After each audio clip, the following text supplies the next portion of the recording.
Padre, es un gran privilegio, es una gran bendición el estar aquí en esta mañana.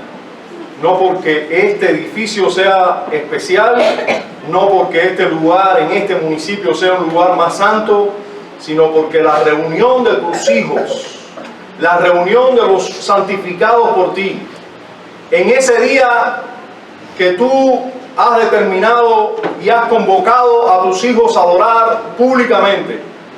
Señor, tú has prometido estar en medio de nosotros ese día. Por eso, Señor, nosotros a ti damos gracias, pues sabemos que estamos en tu presencia en este día. Sabemos que es un día bendecido, es un día que tú has bendecido y sabemos que muchas bendiciones dispensas para tu pueblo en este día y también para todo el mundo. Señor, en Cristo rogamos que esas bendiciones fluyan en nuestras almas, en nuestros corazones, en cada uno de nosotros, incluso de los que aún no llegan. Sea tu bendición sobre ellos. Y también acuérdate de nuestros amigos, los que vienen a adorar aquí junto a nosotros. Señor, también bendícelos. Señor, tócales, llámales, mírales con misericordia para salvación. En Cristo te lo imploramos y damos gracias. Amén. Amén. Bien, nos adentramos a un nuevo capítulo de nuestra confesión de fe o de la confesión de fe bautista de Londres de 1689. Uno de los temas que traen más dudas dentro del cristianismo contemporáneo e incluso dentro de una iglesia local, de una misma iglesia local, es en lo referente a la doctrina de los últimos tiempos, que también podemos decir más técnicamente se llama la escatología. Nuestra confesión de fe no se pronuncia quizás como nosotros quisiéramos. Nosotros quisiéramos que diga allí, esta confesión es con tal posición amilenialista y con todos esos términos teóricos que nosotros defendemos, pero nuestra confesión de fe, aunque no se pronuncia quizás como quisiéramos, y esto debido a que el problema que tenemos hoy en el siglo XXI no lo tenían ellos en el siglo XVII, indudablemente. El dispensacionalismo, la doctrina dispensacional, y me disculpan los que no conocen los términos, pero los que sí lo conocen están conmigo aquí, y quizás los que no lo conocen estos términos van a conocerlo en la medida que nos adentremos en el estudio de este capítulo y también del último capítulo de la confesión, o sea, el siguiente. La doctrina dispensacional es un fenómeno moderno, realmente es un fenómeno moderno. La misma hace su aparición con la separación del cristianismo de los dogmas, a la vez que el cristianismo comenzó a dejar los catecismos, las confesiones, todo lo que el cristianismo había logrado, resumir las doctrinas bíblicas y plasmarlas en documentos bien claros y concisos. En la medida que el cristianismo comenzó a decir, no queremos dogma, queremos solo el Espíritu. Y ahí se comenzaron a buscar a Dios. Pero ¿y las Escrituras qué? Bueno, dejaron los dogmas y así comenzaron a adentrarse en muchas falsas doctrinas, dentro de ella lo que hoy conocemos dispensacionalismo. Vamos a ver que el dispensacionalismo encontró lugar en ciertos medios eclesiásticos en el periodo en que surgieron las sectas que hoy conocemos, sectas como el lucerismo, como el adventismo, como el mormonismo, entre otros. Allí mismo surgió el dispensacionalismo, en la misma época. Ahora bien, la Confesión de Fe de Londres de 1689 o sus autores sí tienen una doctrina escatológica bien definida. Ellos sí tienen, ¿no? Cuando estamos diciendo que ellos no se pronuncian allí como nosotros quisiéramos, no quiere decir que ellos no tengan una posición escatológica bien definida. Aunque ellos no pretenden presentarla en todos sus puntos, diciendo así, creemos esto, no creemos en lo otro, creemos... Bueno, sin embargo, en sus declaraciones, en estos últimos capítulos, el capítulo que estamos comenzando a estudiar hoy y el último capítulo, así como en toda la confesión podemos ver la doctrina implícita en sus declaraciones. Vamos a ver que ellos sí tienen una posición escatológica, indudablemente. Ahora, mientras nos adentremos en el estudio de estos capítulos, intentaremos responder a algunas inquietudes e interrogantes que se tienen en este siglo sobre los eventos futuros. Trataremos de presentar además el esquema profético que nosotros creemos es el que las Escrituras presentan. Nosotros creemos que las Escrituras defienden que va a ocurrir una serie de eventos, y hay una serie de eventos inventados por ciertos falsos maestros que creemos que las Escrituras nunca lo enseñan. Así que nosotros vamos a presentar ese esquema según las Escrituras, según creemos que las Escrituras lo presentan. Hoy solamente abordaremos, esto realmente ustedes van a tener que tener ahí la curiosidad y esperar, pero porque hoy vamos a ver aquellas cuestiones que la mayoría de los cristianos sostenemos. La mayoría de los cristianos sostenemos, incluso los que tienen una teología dispensacionalista, deben sostener esto. Sin importar la posición escatológica que se tenga, uno debe tener las mismas convicciones en relación a lo que vamos a ver hoy. Si usted no cree, si una llamada iglesia no cree lo que nosotros vamos a plantear hoy, pues simplemente es una secta, no es una iglesia.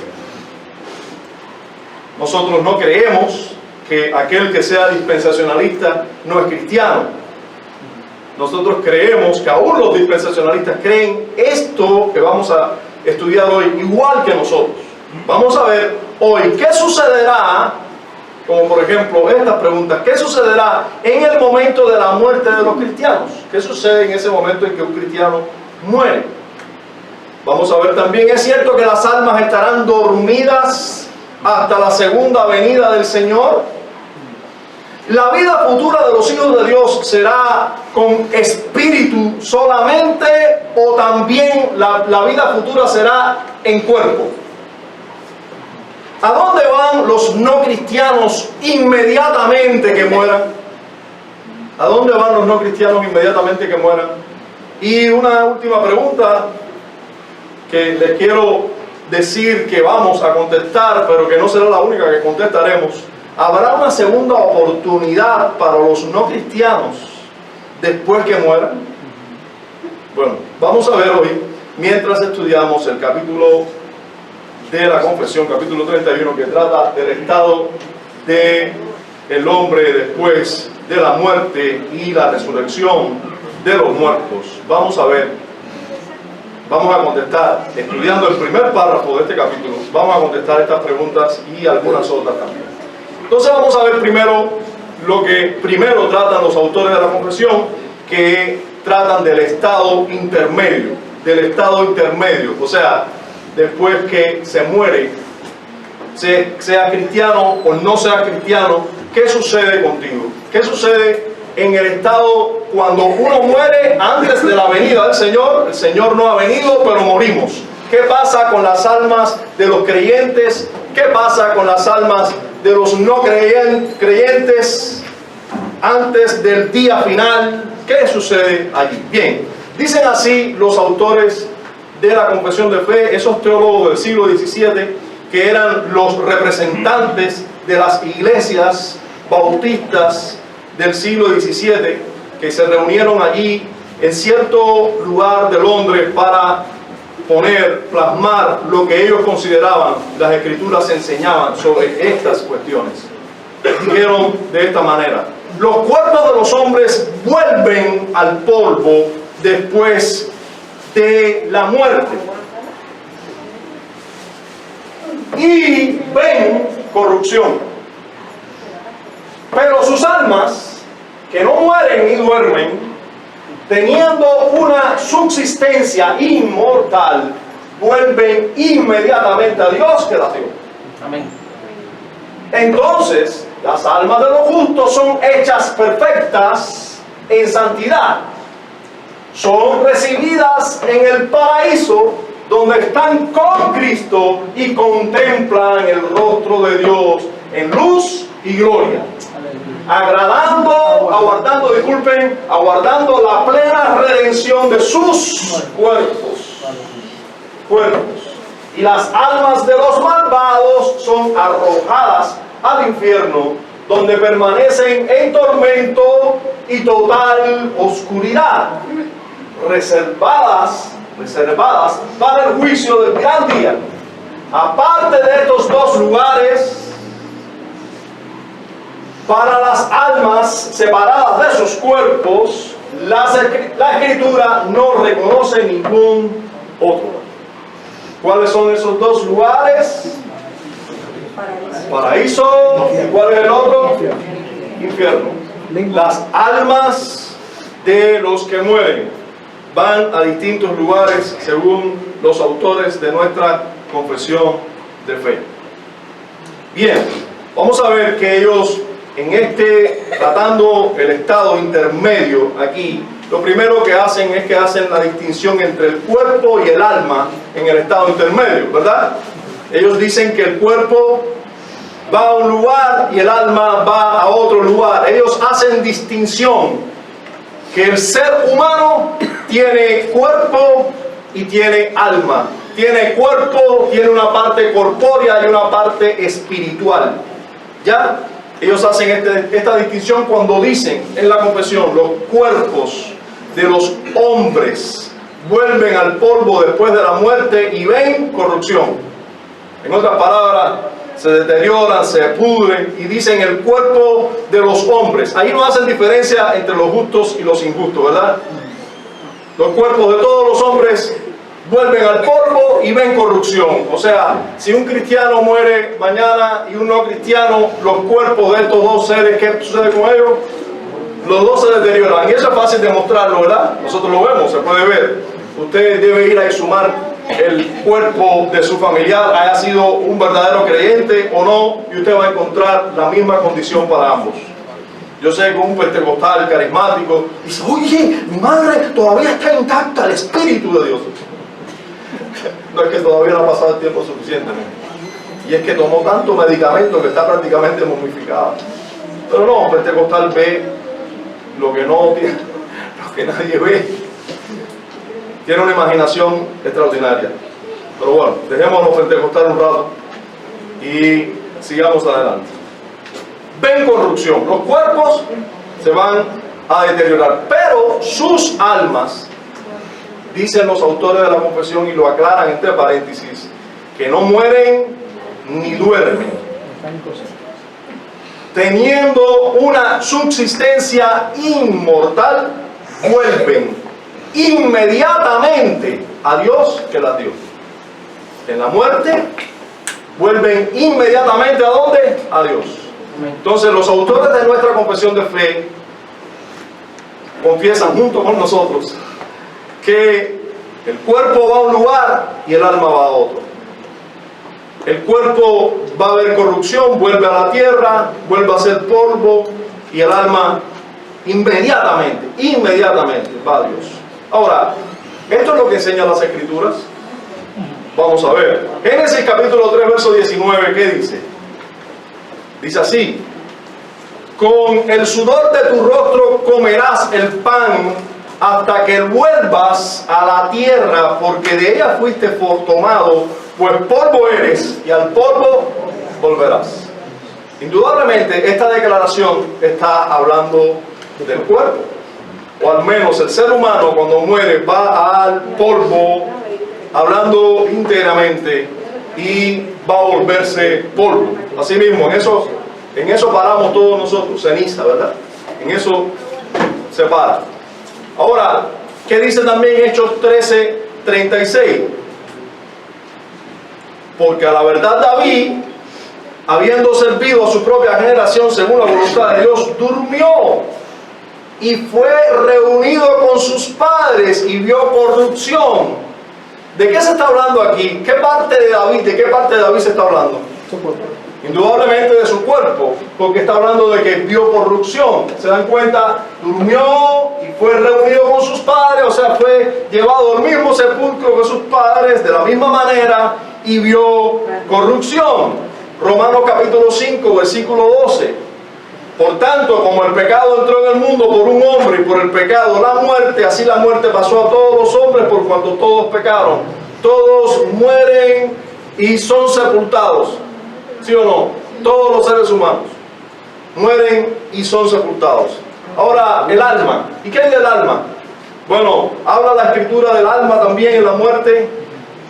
Miren, no se desesperen en estos conceptos porque vamos a ir aumentando cada vez más en claridad mientras más versos veamos.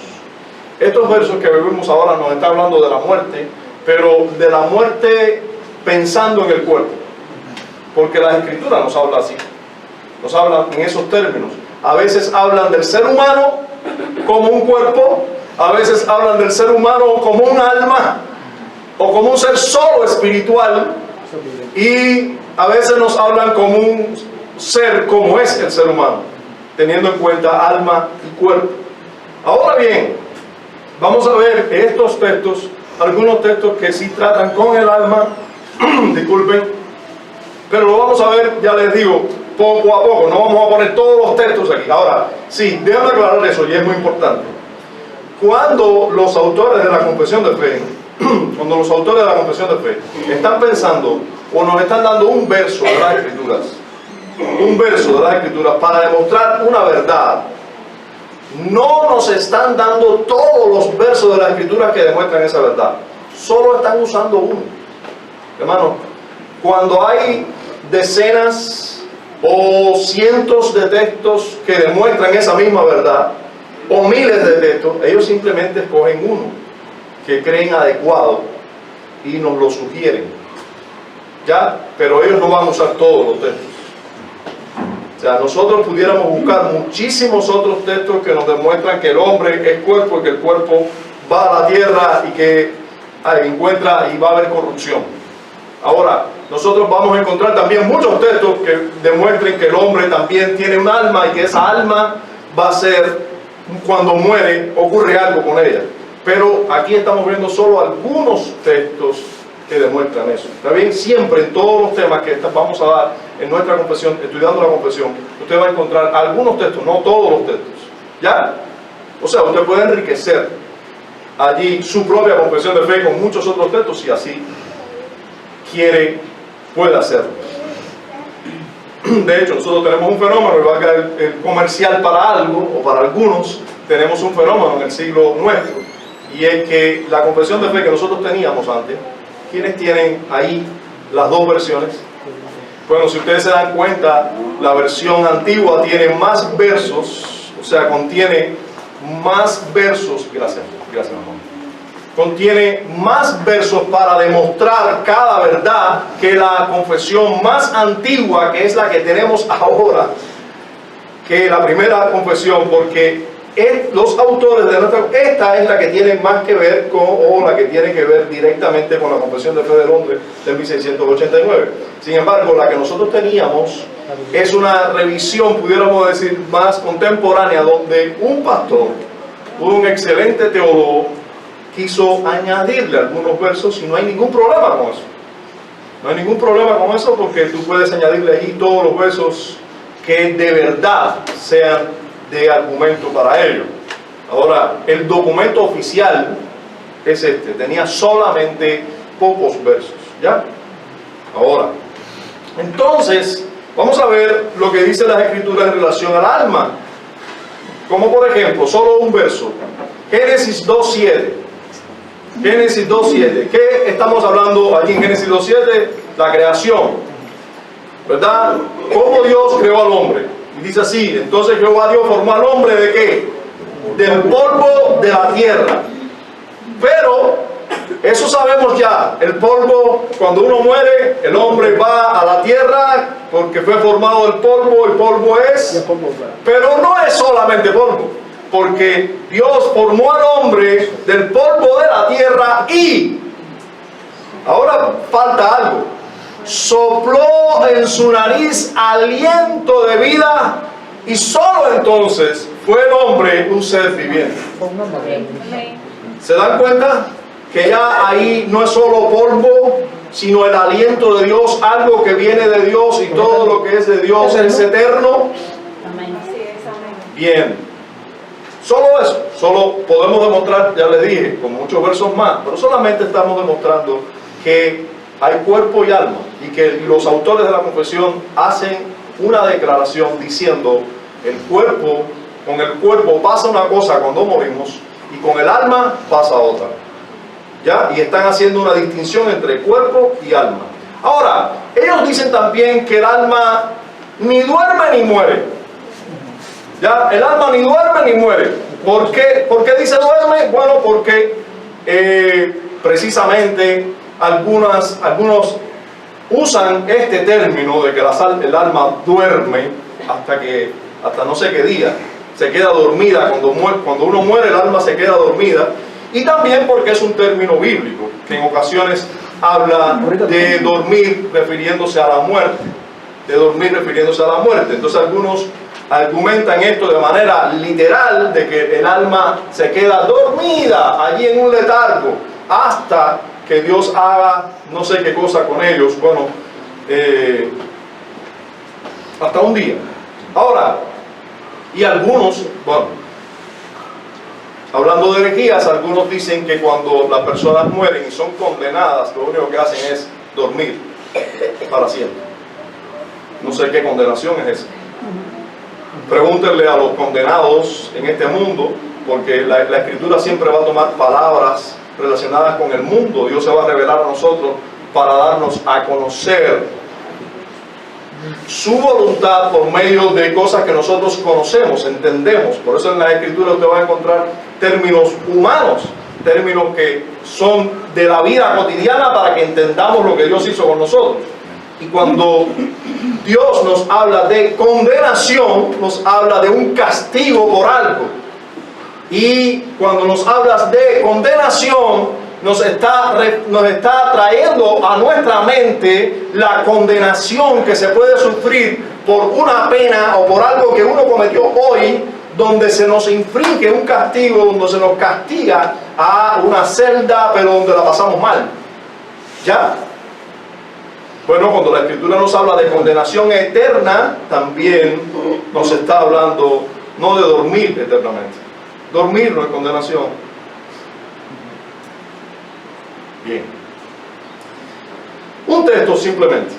Santiago 2:26 dice, porque como el cuerpo sin espíritu está muerto, así también la fe sin obras está muerta. ¿Se dan cuenta? El cuerpo sin espíritu está muerto. Con espíritu, ¿cómo está el cuerpo? Vivo. Entonces, si quitamos el alma viva del cuerpo, el cuerpo lo vemos inerte, ¿verdad? Pero ¿y el alma? Que fue la que dio vida aquí, esa permanece viva. Lo que nos está queriendo decir los autores de la confesión es que se dan cuenta cómo el cuerpo sin el alma está muerto, porque el alma es el que da vida al cuerpo, en cierta manera. Para que no digan luego que el alma está muerta, no, el cuerpo sin el alma está muerto, pero el alma sigue en cierta manera vivito y coleando. ¿Ya? Bien, solo un texto, pero hay más. Ustedes van a ver, los textos que veamos ahora van a complementar esta verdad. Bien, vamos a ver ahora que el alma tiene subsistencia inmortal, como dicen los autores de la confesión, que el alma tiene una subsistencia inmortal. ¿Es verdad eso? La Escritura enseña eso, que el alma tiene una subsistencia inmortal porque procede de Dios, etc. Bueno, uno de los textos que enseña eso, solo uno, Mateo capítulo 10, verso 28. Mateo 10, 28 lo tenemos aquí. Jesús está enseñando lo siguiente: no temáis a los que matan el cuerpo, mas el alma no puede matar. Pregunto, ¿Jesús está haciendo distinción entre cuerpo y alma? Lo está haciendo, ¿verdad? Ahora, Fíjense la enseñanza, no matar a aquella persona que puede venir y matarnos y liquidarnos físicamente. Pero que el alma no le pueden hacer nada. ¿Cómo es eso? ¿El alma no la puede matar? Entonces, ¿será que es inmortal el alma? ¿O será mortal el alma? Dice, temed más bien a aquel que puede destruir el alma y el cuerpo. ¿Dónde? Entonces, se debe temer más al que destruye tanto el alma como el cuerpo. Y no solo al que mata el cuerpo y no puede hacer nada con el alma. ¿Es posible que alguien pueda matar el cuerpo y no hacer nada con el alma? O sea, no hacerle daño al alma.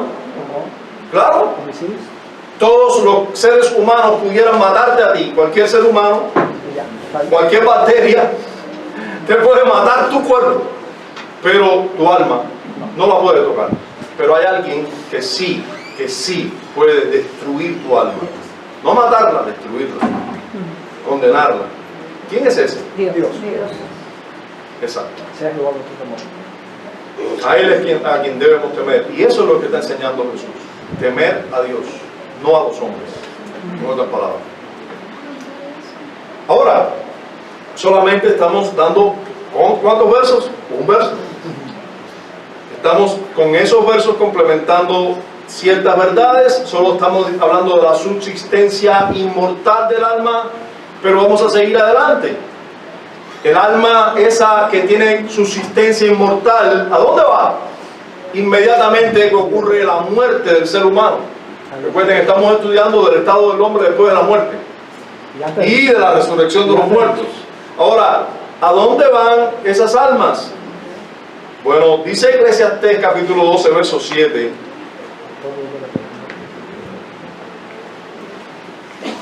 Hablándonos de la muerte precisamente. Y el polvo vuelve a la tierra, como era. Hablando de la muerte aquí. Y el espíritu vuelva a Dios que lo dio. Entonces, ¿qué sucede el día de la muerte? Separación. El polvo vuelve a la tierra, el cuerpo que fue formado del polvo, nosotros lo vimos allá en Génesis, ¿verdad? Vuelve a la tierra como era, tierra, ¿verdad? Polvo, y el espíritu vuelve a Dios que lo dio. ¿Quién sopló en el ser humano cuando fue creado aliento de vida? Dios. ¿Quién lo dio? Dios, ¿verdad? Coincide perfectamente. Recuerden, estamos viendo solo un verso, pero hay muchos más. No obstante, seguimos adelante. Vamos a ver ahora, hemos visto que los autores de la confesión hacen distinción entre cuerpo y alma en el estado intermedio, pero vamos a ver que también hacen otra distinción. ¿Cuál es la distinción que hacen ahora? La distinción entre justos y malvados. Ellos hacen una distinción entre cuerpo y alma para todos los seres humanos. Todos los seres humanos cuando mueren, ¿qué pasa? El cuerpo a la tierra y ve corrupción. El alma va a Dios que la dio. Ahora, ellos hacen otra distinción. Cuando los hombres mueren, ahora hay otra distinción. Los justos y los malvados no tienen la misma suerte. En el caso del cuerpo, la misma suerte. En el caso del alma, ahí es donde cambia la suerte. De los justos y de los malvados. ¿Qué dicen los autores de la confesión? Dicen lo siguiente. Entonces, o sea, cuando hay muerte, que hay separación, las almas, fíjense que ahora se concentra solo en las almas, no en los cuerpos, porque a todos los cuerpos les pasa lo mismo. Ahora, pero entonces, cuando ocurre la muerte, las almas de los justos son hechas perfectas. Bendito sea Dios. Amén. En santidad. Son recibidas en el paraíso, donde están con Cristo y contemplan el rostro de Dios en luz y gloria, aguardando la plena redención de ¿qué? Están esperando por la redención de sus cuerpos. Bendito sea Dios. Amén. Y Y ahora hay una separación aquí. Las almas de los malvados, hay una distinción entre los justos y los malvados, son arrojadas al infierno, donde permanecen en tormento y total oscuridad, reservada para el juicio del gran día. Aparte de estos dos lugares para las almas separadas de sus cuerpos, las Escrituras no reconocen ningún otro, o sea, no hay purgatorio. Ni el limbo para los niños. Exacto. Ahora bien, vamos a ver aquí primero, ellos hacen distinción entre los justos y los malvados. Vamos a ver primero la condición de los justos y después de los malvados. Ellos aseguran que los justos hacen una entrada inmediata a una condición, y es la del paraíso, ¿verdad? Entonces las almas de los justos, dicen ellos, son hechas perfectas en santidad y son recibidas en el paraíso inmediatamente que mueren. El Salmo 23:6 anuncia algo así. Recuerden que, hermanos, toda la Escritura es la revelación de Dios. Dios se revela a sí mismo. Según el excelente teólogo Juan Calvino, hay dos cosas que el hombre debe conocer, y que son las más excelentes que debe conocer, y es acerca de Dios y acerca de sí mismo. Hermanos, eso lo encontramos en las Escrituras. En las Escrituras, y allí donde Dios se revela a sí mismo, Dios se muestra a sí mismo tal y como Él es, y también nos revela quiénes somos nosotros. ¿Quiénes somos nosotros? Pero recuerde bien que las Escrituras es como un telón levantándose en un teatro. ¿Está conmigo aquí? ¿Verdad? Revelación. ¿Qué quiere decir la palabra revelación? Pues precisamente es quitar el velo.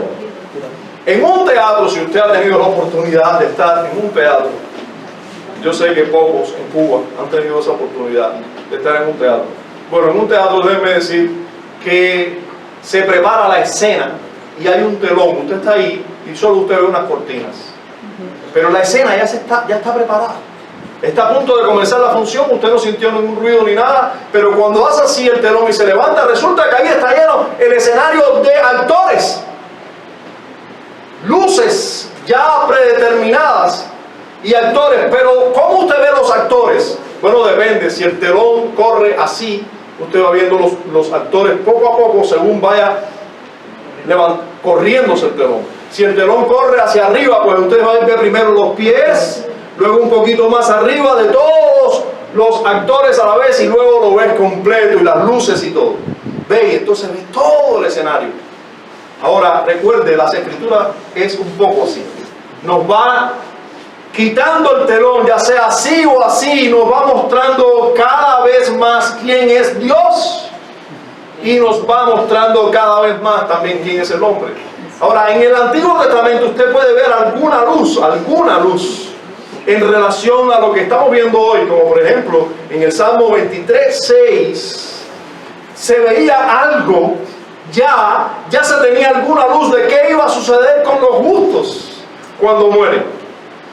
Dice así, el verso 6 dice: ciertamente el bien y la misericordia me seguirán todos los días de mi vida, y en la casa de Jehová moraré por largos días. ¿A qué se referirá esos largos días? ¿Será solo este tiempo? Está hablando de la eternidad el salmista. Voy a morar con Dios por mucho tiempo. Voy a morar con Dios por mucho tiempo. O sea, no solamente en esta vida, fíjense, los días de mi vida. Y hace una diferencia: y en la casa de Jehová moraré por largos días. En este tiempo, lo que está diciendo el salmista, en este tiempo de la vida, de existencia, aquí, en este mundo, en el tiempo, aquí me va a seguir el bien y la misericordia. Pero en la casa de Dios voy a morar por siempre. Eso es lo que está diciendo el salmista, o nos está dejando ver con alguna luz. Pero si nosotros vamos al Nuevo Testamento, vamos a encontrar más luz. Recuerden, el telón abierto. Dice así el capítulo 3, verso 21, y se está interpretando el Antiguo Testamento: a quien de cierto es necesario que el cielo reciba hasta los tiempos de la restauración de todas las cosas de que habló Dios por boca de sus santos profetas que han sido desde tiempo antiguo. ¿De quién está hablando el apóstol Pedro? Pregunto para que me conteste. Levante su mano, voy a preguntar otra vez. El que está hablando aquí, el que está predicando aquí es el apóstol Pedro.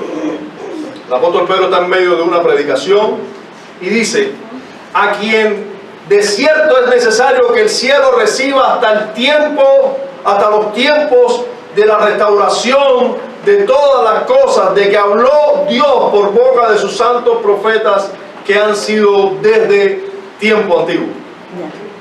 De David. A ver, Sila. De Cristo. De Cristo, ¿verdad? De Cristo.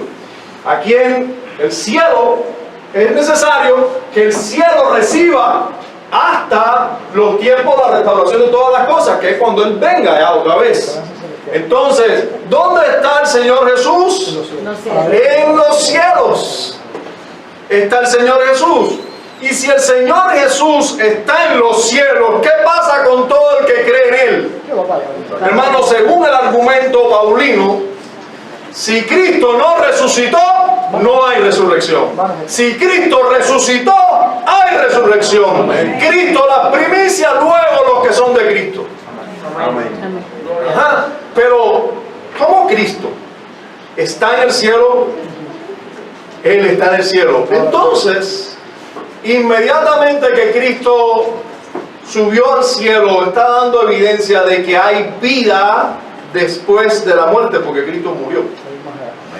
Bien. Solamente un verso para demostrar que hay eternidad. ¿Ya? Vamos a seguir. Y que, por cierto, estamos hablando del perfecto justo.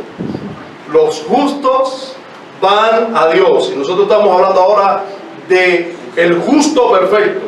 De hecho, el único justo. Pero con el justo, los justificados, por los que Él murió, tienen la misma suerte, por los que Él vivió acá. Ahora bien, vamos a ver que esos justos, cuando mueren, según los autores de nuestra confesión de fe, ellos son recibidas las almas de los justos, son recibidas en el paraíso, donde están con Cristo y contemplan el rostro de Dios en luz y gloria. No hay ningún gloria a Dios por ahí. Así dicen a cada rato los carismáticos. Pero hay cosas que llevan gloria a Dios, hermano. Hay cosas que llevan un gloria a Dios. Las almas de los justos son recibidas en el paraíso, donde están con Cristo, ese justo que ascendió y que está a la diestra del Padre hasta que todas las cosas sean restauradas. Los justos estarán ahí. ¿Dónde podemos nosotros ver eso? Bueno, en muchos lugares de la Biblia, una vez más, pero vamos a ver al menos 3 versos. Fíjense que ya no es uno solo, 3 versos, incluso algunos no son versos sino pasajitos, donde vamos a ver más luz todavía sobre todo lo que estamos hablando. Vamos a ver primero, un texto que se cae a la mata, ¿verdad? Lucas 23:43. ¿Qué le dijo Jesús al ladrón? ¿Verdad? ¿Qué le dijo Jesús al ladrón? Jesús le dijo: de cierto te digo, dicen los ruselistas, de cierto te digo hoy, que estará conmigo en el paraíso, dice la versión del Nuevo Mundo. Dice la pésima versión de las Escrituras del Nuevo Mundo, que aquí hay una coma, o de cierto te digo hoy, coma. Pero lo que dicen las Escrituras, en todas sus versiones, en griego, después que se han descubierto todos los pergaminos griegos, todo dice lo mismo. De cierto te digo que hoy, no mañana ni pasado, hoy estarás conmigo. ¿Dónde?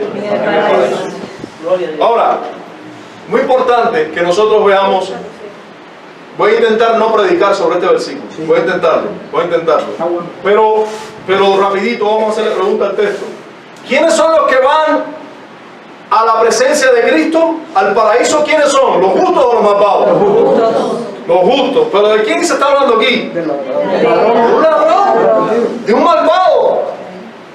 ¿Pero qué sucedió con ese malvado? Fue justificado. ¿Por qué? Por la fe, por gracia, por medio de la fe. ¿Y nosotros por qué sabemos eso? Porque ese hombre tuvo fe, la ejerció indudablemente. Ese hombre se arrepintió de sus pecados. Ese hombre dijo al ladrón que estaba al lado suyo: mira, usted y yo merecemos estar aquí. Arrepentimiento. O sea, yo merezco estar aquí. Yo merezco el castigo de Dios y de los hombres.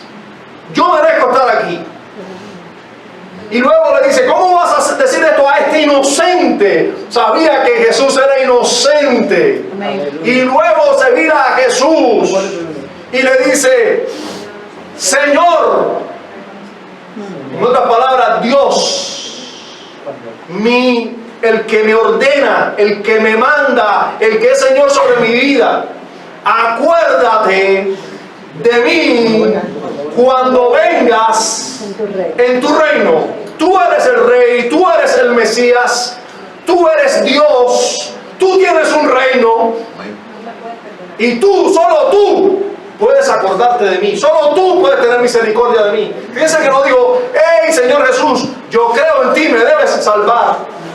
No, Señor, acuérdate de mí cuando vengas en tu reino. La fe descansa en Dios. Aleluya. No exige nada, no se cree nada, descansa en Dios. Amén. Acuérdate de mí. Este hombre, ¿ya te das cuenta lo que es un justo? Un justo no es un hombre limpio, no es un hombre ni una mujer que usted ve que nunca tiene pecado. No, es un hombre que descansa en la justicia de Cristo, que se arrepiente de sus pecados, mira con fe al único Salvador. Amén. El único dado a los hombres en el cual podemos ser salvos. Allí. ¿Y qué le dice Jesús? A ese justo, Jesús le dice: yo te aseguro. Hermano, cuando ustedes vean la Escritura, de cierto digo, le está diciendo: mira, esto que te estoy diciendo no tiene ni marcha atrás, ni pero. No, esto es segurísimo. De cierto te digo que hoy mismo, no mañana, no pasado, hoy mismo estarás conmigo en el paraíso. Conmigo. Aleluya. Conmigo en el paraíso.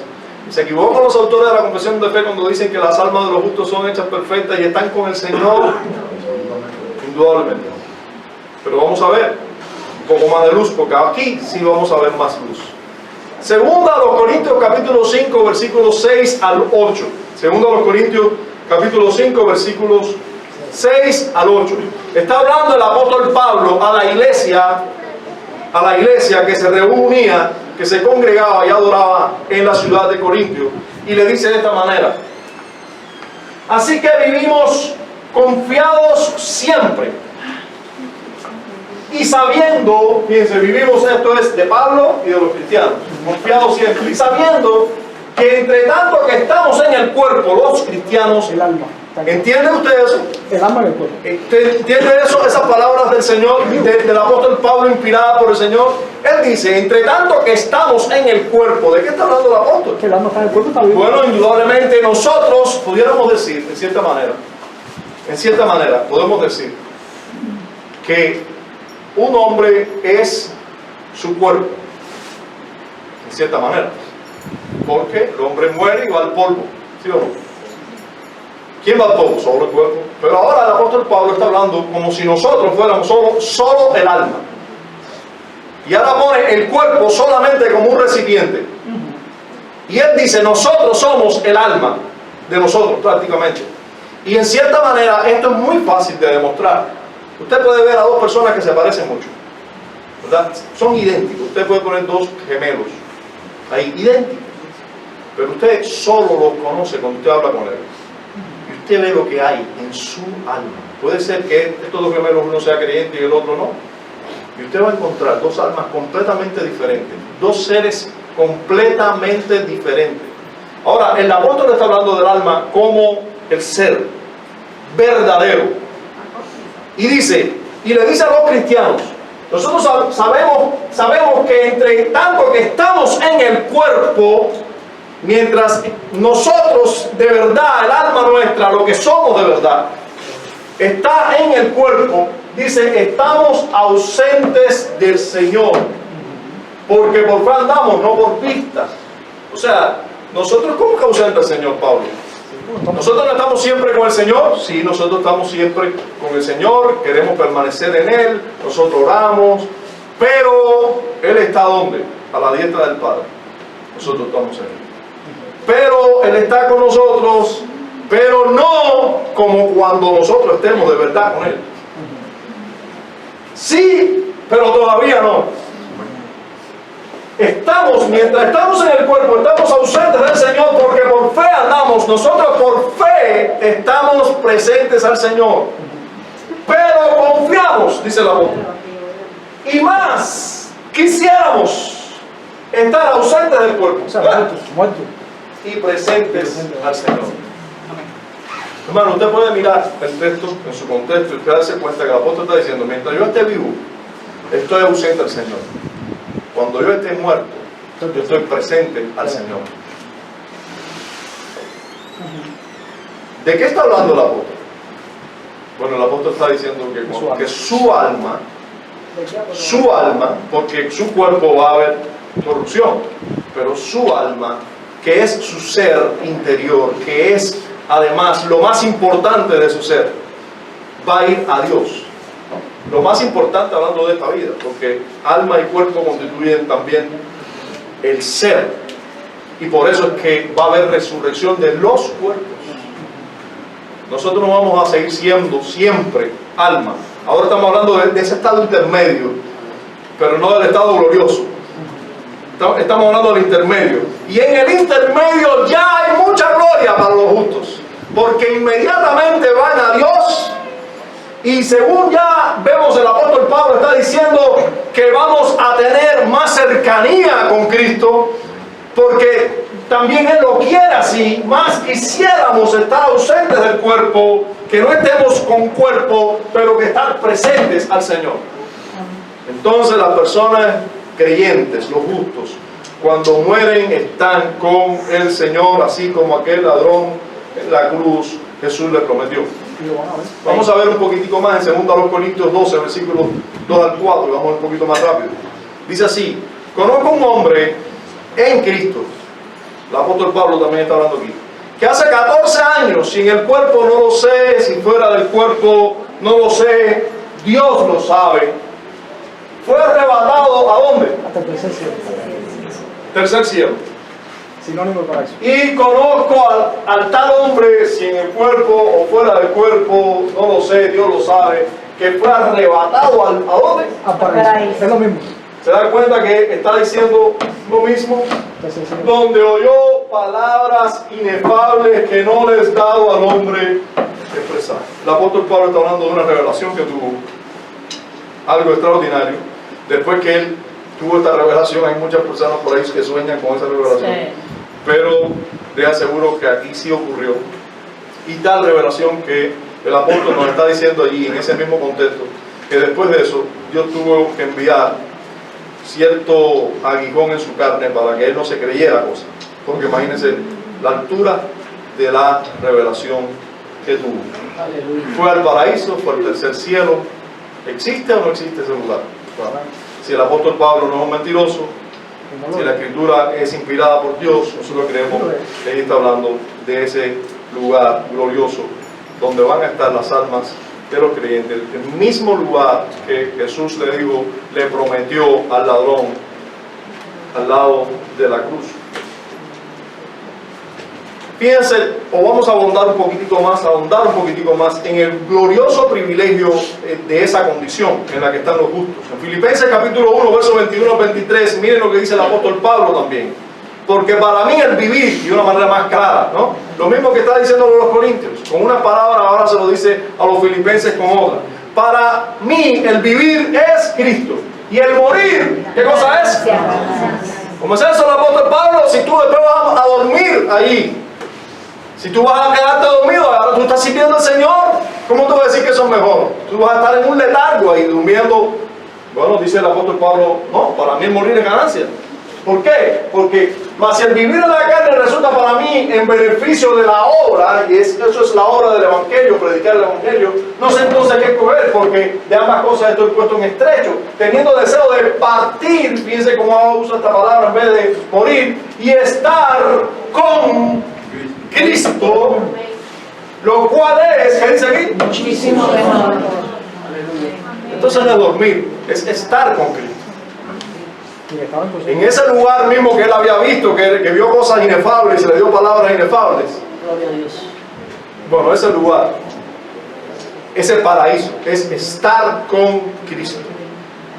Apocalipsis capítulo 20, versículos 4 al 6. Y así se interpreta Apocalipsis a la luz de todas las escrituras. La escritura le da luz a Apocalipsis, porque Apocalipsis es un libro que usa un lenguaje simbólico que se debe interpretar a la luz de todas las escrituras. No al revés, como hacen muchos. Así hacen los adventistas, los luceristas, los dispensacionalistas. Todos los istas estos cogen Apocalipsis y pretenden con la poca luz de Apocalipsis alumbrar a la Biblia. Y es al revés. La Biblia alumbra Apocalipsis. Porque aunque hay mucha luz en Apocalipsis, es una luz que depende de toda la escritura. Si no entiendes toda la escritura, no vas a entender Apocalipsis. Apocalipsis 20, versículos 4 al 6, mira lo que dice. Mira lo que vio, disculpen, el apóstol Juan también. Y vi tronos. ¿Cómo que viste tronos? Y se sentaron sobre ellos los que recibieron facultad de juzgar. Y vi las almas de los decapitados por causa del testimonio de Jesús. Entonces las almas están vivas. Y por la palabra de Dios, los que no habían adorado a la bestia ni a su imagen, y que no recibieron la marca en sus frentes ni en sus manos, y vivieron y reinaron con Cristo 1000 años. ¿Cómo es eso? Estaban reinando, no estaban dormidos. Estaban reinando con Cristo. Eso es lo que dice el apóstol Pablo: yo quiero estar con Cristo. Probablemente cuando Juan escribió esto, ya el apóstol Pablo había muerto. Ya la mayoría de los apóstoles habían muerto.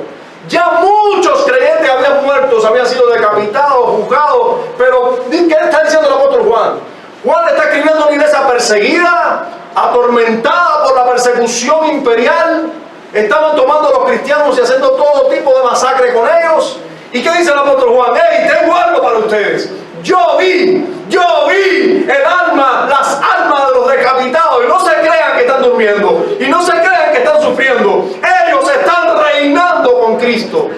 Amén. Eso es lo que les está diciendo ahí clarito. Están reinando con Cristo. Pero los otros muertos no volvieron a vivir hasta que se cumplieron 1000 años. A vivir, tener vida. Esta es la primera resurrección. Bienaventurado y santo el que tiene parte en la primera resurrección. La segunda muerte no tiene potestad sobre estos, sino que serán sacerdotes de Dios y de Cristo y reinarán con él 1000 años. Entonces, ¿dónde están esos que son benditos de la segunda resurrección? Primera y segunda resurrección van a estar, ¿dónde están? Serán sacerdotes de Dios y de Cristo y reinarán con él 1000 años. Van a ser sacerdotes de Dios y de Cristo por 1000 años. Entonces, están en la presencia de Cristo. Están ministrando a Dios, están sirviendo a Dios, están adorando a Dios. ¿Cómo? No sabemos. ¿De qué manera? Bueno, hasta allí el Señor nos dice. Solo nos basta con esto. Ahora, la condición en la que están es gloriosa, ¿sí o no? Sin embargo, todavía ellos están esperando una condición más gloriosa. glorificación. Sí, ellos están esperando una condición más gloriosa. Por eso tenemos que ver que esa bienaventuranza es incompleta en la condición que están los santos que murieron ya ahora mismo. Por eso Apocalipsis capítulo 6, versos 9 al 11 nos dice lo siguiente: cuando abrió el quinto sello, vi bajo el altar las almas de los que habían sido muertos por causa de la palabra de Dios y por el testimonio que tenían. Una vez más, ¿qué almas vio el apóstol? Las almas de los santos, ¿sí o no?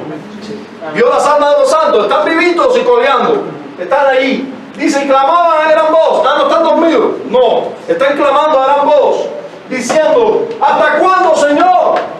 ¿Cómo es eso?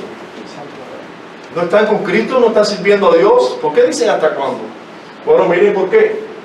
¿Hasta cuándo, Señor, santo y verdadero, no juzgas y vengas nuestra sangre en los que moran en la tierra?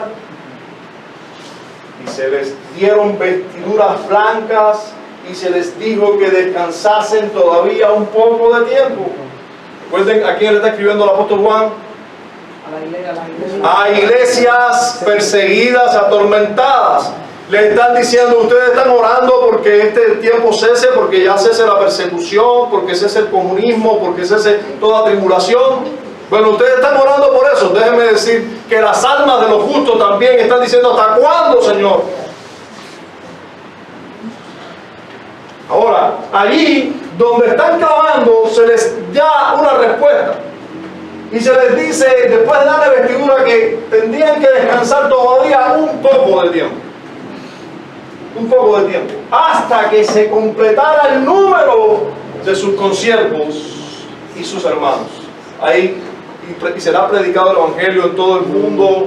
Y entonces será, ¿verdad?, hasta que se complete el número de sus consiervos, que también habían de ser muertos como ellos, porque algunos de esos también debían morir.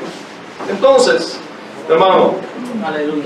ellos están clamando porque esperan una condición mejor, una condición mejor, una condición de justicia, donde los injustos van a ser totalmente condenados y solo los justos reinarán.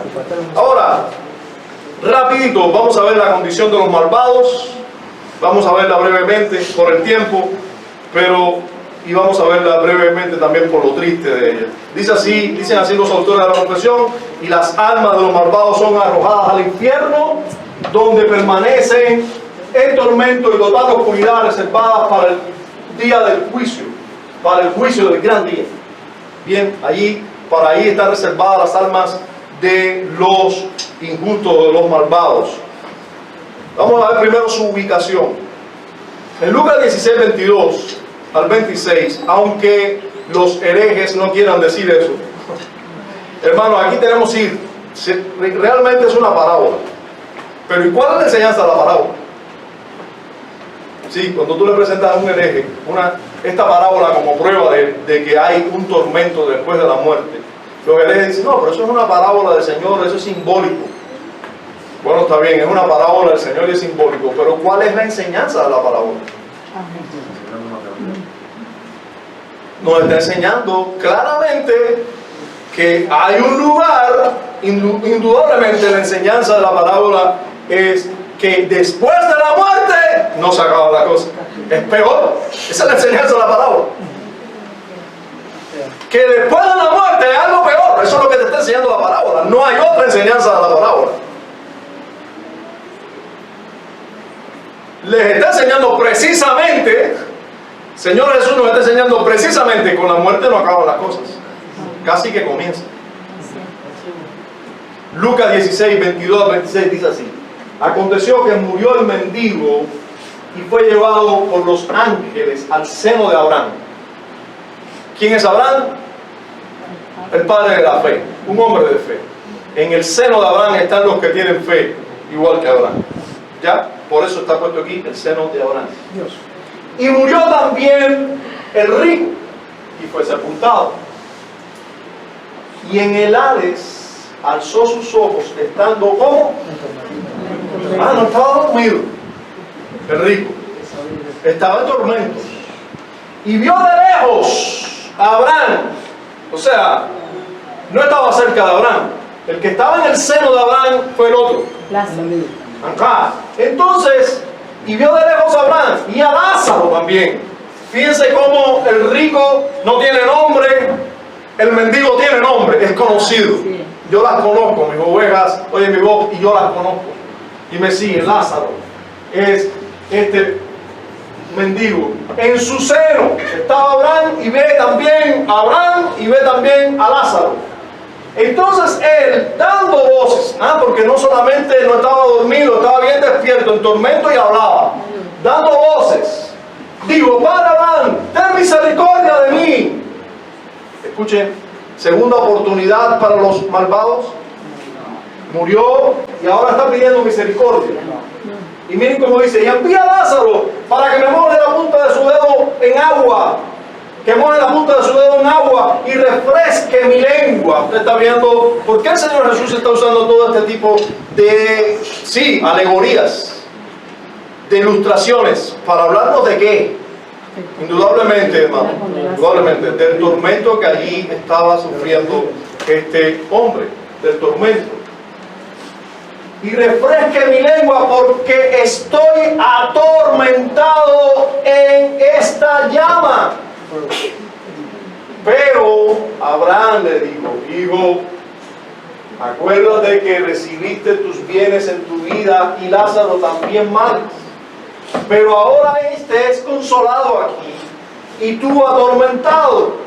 Además de todo esto, una gran cima está puesta entre nosotros y vosotros, de manera que los que quisieren pasar de aquí a vosotros no pueden, ni de allá pasar acá. ¿Hay posibilidad de cambiar de lugar? No. ¿Usted recuerda todo lo que hemos visto ya? Según todo lo que hemos visto ya, hay en las Escrituras, revelado en las Escrituras, hay solo dos lugares. ¿Cuál es? Lo ya revelado, no por este pasaje, por lo que ya hemos visto. El cielo o el paraíso, más claramente, el tercer cielo, paraíso, y el otro lugar, infierno, ¿verdad? Y ahora aquí se nos dice de otra manera, seno de Abraham, lugar de tormento, Hades, pero es el mismo lugar, el seno de Abraham, el paraíso. Ese otro lugar de tormento, el infierno, Hades o infierno. Entonces, se da claro, la Escritura interpreta las Escrituras. Claramente, Hechos capítulo 1, verso 25.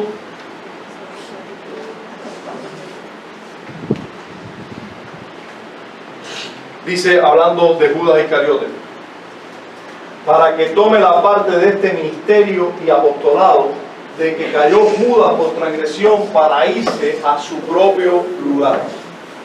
¿Por qué le hablan a Judas de su propio lugar? Porque era el hombre, este hombre que estaba hijo de condenación, que estaba destinado a ser condenado a su propio lugar, el lugar de condenación.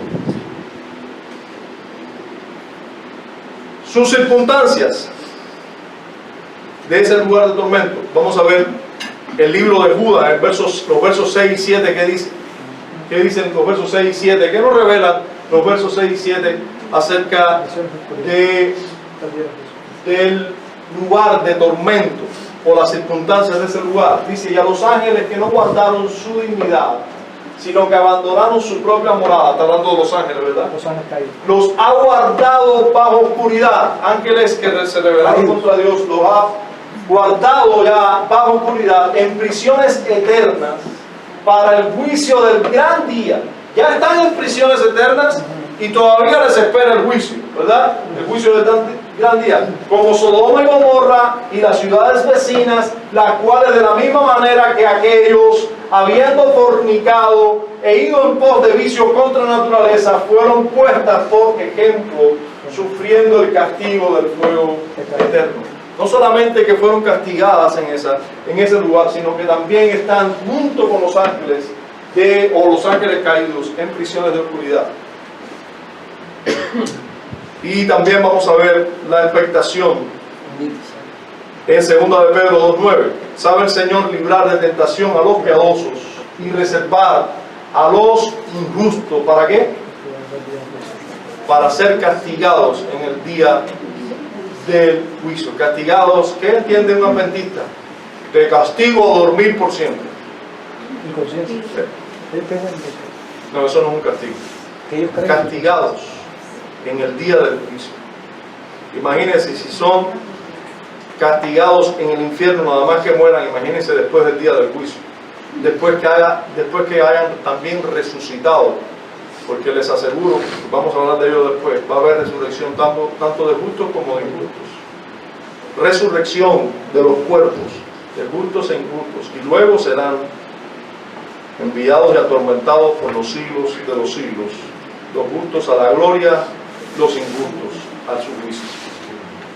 Y hermanos, nosotros vamos a terminar hoy haciendo la declaración que hace la confesión de fe, en los últimos versos. Aparte de estos dos lugares para las almas separadas de sus cuerpos, la Escritura no reconoce ningún otro. Usted puede buscar toda la Biblia, usted no va a encontrar otro lugar para las almas después que mueren, si no es o el infierno o el paraíso. ¿A dónde vas? Tú. Hermanos, la Escritura es clara. La Escritura es clara en cuanto al estado de tormento que le espera a los no cristianos, que son los malvados. Los no cristianos y los malvados son lo mismo. Si tú no eres cristiano, tú no eres una persona semi-buena. No, tú eres un malvado. Usted se da cuenta, los autores de la confesión usan esos dos términos nada más, porque la Biblia usa esos dos términos nada más. Los justos y los injustos. Los santos y los malvados, los impíos. Entonces, si hay aquí alguno de esos malvados, yo te pregunto, ¿esto no te hace correr de la ira de Dios? Huye de su ira. El único lugar a donde puedes huir, el único refugio seguro, tú no te puedes esconder en ningún lugar de Dios. Donde único te puedes esconder es en el refugio que solo Dios ha diseñado para que te puedas esconder. Ese refugio se llama Jesucristo. Amén. Amén. No hay otro refugio. Aleluya. No hay otro. Gracias a Dios. Si tú miras a Cristo, le miras a Él con fe, serás salvo. Amén. Gloria a Dios. No lo dudes, serás salvo. Y a los verdaderos creyentes que están en este lugar, nosotros hemos visto hoy promesas gloriosas. Promesas gloriosas. Que yo creo que un poco nos hacen saltar de alegría. Te deben hacer saltar de alegría. Bendito Dios. Tus emociones, yo espero, no las descargues en una telenovela o en el campeonato mundial de fútbol. Espero que no sean reservadas para esos lugares. Espero que tus emociones, tus bríos, tus regocijos mayores y tu celebración mayor sea en la obra de Cristo por ti. Amén. Se espera eso. Se espera eso. Que con gran agradecimiento puedan estar contemplando todas estas verdades. Sin duda, todo lo que estamos viendo hoy nos hace decir, vale la pena vivir para Dios. Amén. Vivir completamente consagrado a Dios. Por eso el apóstol Pablo decía que si uno murió por nosotros, ya los que vivimos no debemos vivir para nosotros. Hemos muerto también con Cristo y ya ahora debemos vivir solo para Cristo. Amén. Solo para el que murió por el lugar de nosotros. Y yo espero ya que todas las preguntas que realizamos al comienzo hayan sido contestadas. Padre, gracias. Damos en Cristo Jesús por todo lo visto hasta aquí, del estado intermedio, del estado del hombre después de la muerte, Señor, del estado de lo que ocurrirá con sus cuerpos o con sus almas. Señor, bendito seas por hablarnos, por revelarnos en tu palabra estas verdades que sin duda sacan de nosotros preguntas importantes, nos hacen reflexionar y también a todos los salvos nos hacen regocijarnos y adorarte más. En Cristo Jesús damos gracias. Amén.